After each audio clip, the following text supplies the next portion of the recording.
Bien, mientras que para Hegel el avance de la historia se explica mediante el avance del autoconocimiento del espíritu, es decir, podemos partir de una situación en la que el espíritu se conoce a sí mismo muy poco, en la que no tiene conciencia de sí mismo.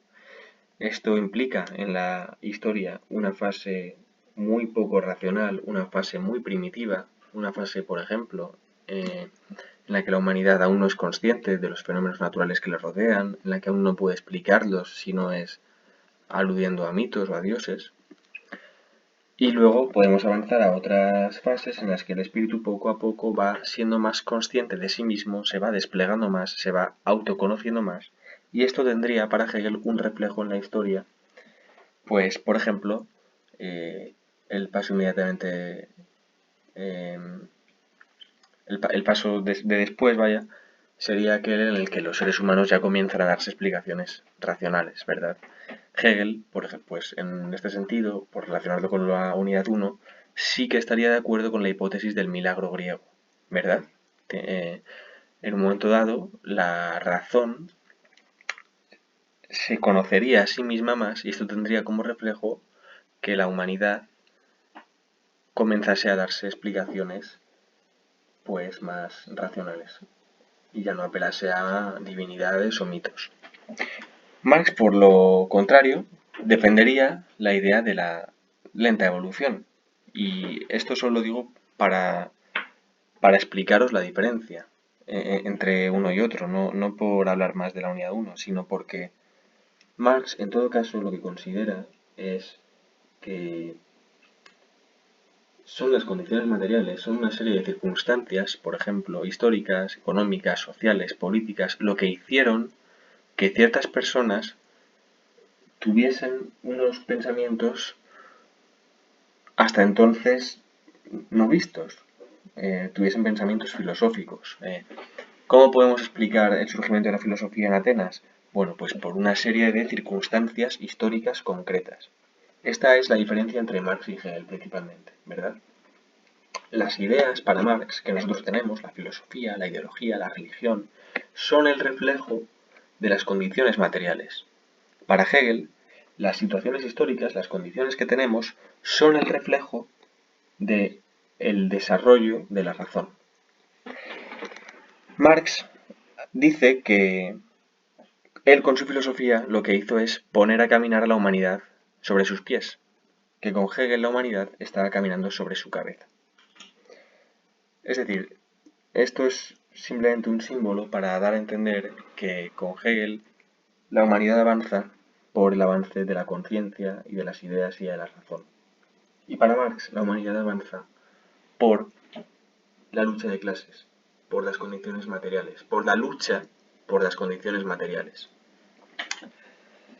Marx considera que en toda la historia lo que hay siempre es una serie de condiciones materiales, una serie de personas que oprimen a otras por dichas condiciones materiales y otro grupo de personas que son oprimidos eh, precisamente por la razón de las condiciones materiales.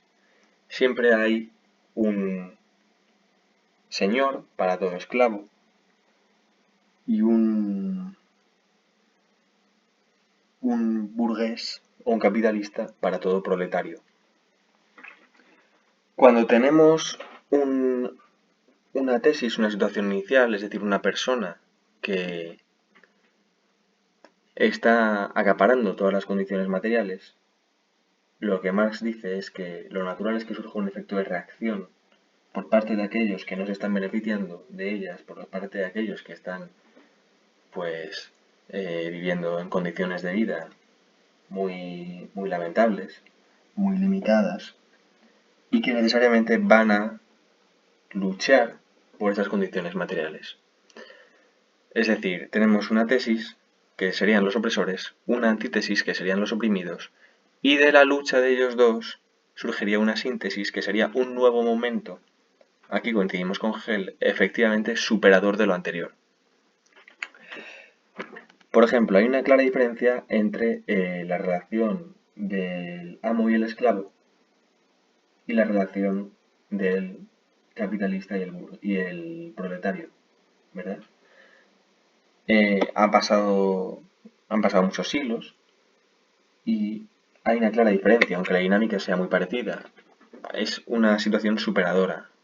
¿Por qué? Pues por ejemplo, porque el proletario hoy en día tiene unas mejores condiciones de vida que el esclavo en su día. ¿De acuerdo? Se ha realizado una superación. Para Marx, el capitalismo es un momento también, como para Hegel, todos los momentos históricos de la historia son necesarios. Es decir, yo no puedo pasar de un momento a otro sin pasar por todos los que ha habido que pasar. Ni Marx ni Hegel considera que haya ningún momento de la historia malo. De hecho, se tiende a un progreso para los dos. Por tanto, Marx considera efectivamente que el capitalismo es un momento de la historia necesario. Sin embargo, bueno, más allá de que Marx critique el capitalismo, que esto lo veremos más en la unidad de política, lo que considera es que el capitalismo incluye dentro de sí mismo sus propias contradicciones. En el capitalismo tenemos a los capitalistas que oprimen a los proletarios y esto inevitablemente tiene que explotar en la revolución del proletariado, que dará como consecuencia el fin de la historia y el comunismo. Igual que para Hegel el espíritu se despliega por completo a la altura de la Revolución Francesa, que es cuando la humanidad alcanza la libertad, para Marx la historia, el movimiento perpetuo de la historia, dejará de existir, dejará de moverse una vez instauremos la fase comunista. Pero bueno, esto tiene menos importancia ahora mismo. Lo único que quiero decir es que el motor de la historia para Marx es la lucha de clases por las condiciones materiales entre distintos grupos sociales. No estamos hablando de ninguna razón, estamos hablando de personas luchando por una realidad física, ¿de acuerdo? Por un bienestar físico. Lo material, entonces, no es solo lo que compone las cosas físicas, sino también es lo que organiza las sociedades. Y para entender la historia tenemos que entender las condiciones materiales de cada época. Por ejemplo, para entender bien el surgimiento de la filosofía, tenemos que entender bien las condiciones materiales que tenía la Atenas del siglo VI a.C. Si no conocemos estas condiciones, según Marx, podemos caer en ilusiones. Podemos caer en podernos hablar de milagros griegos. Pero esto es simplemente por no conocer las condiciones materiales que definen cada época. ¿De acuerdo? Y por acabar con el materialismo, podemos hablar de los primeros materialistas de la historia, que son Demócrito y los atomistas. Ellos ubicaban el arjé, es decir, aquello que da origen y sentido y que configura el universo, en el átomo. El átomo era lo que se llamaba como indivisible, de ahí la palabra. Son partículas con las características del ser parmenídeo, es decir, son pequeños seres indivisibles, inmutables, eternos, etcétera, etcétera. Y Demócrito y los atomistas consideraban que en el universo solo había dos cosas, átomos y vacío. Su filosofía se llama materialismo mecanicista porque creen que no hace falta hablar de dioses, ni de ninguna fuerza, ni de razones, ni de nada para explicar la realidad. La realidad lo que es un conjunto de átomos que se mueven en el vacío, de materia, eso es todo. Es decir, esta es una explicación muy científica de la realidad. Lo que es real es lo material.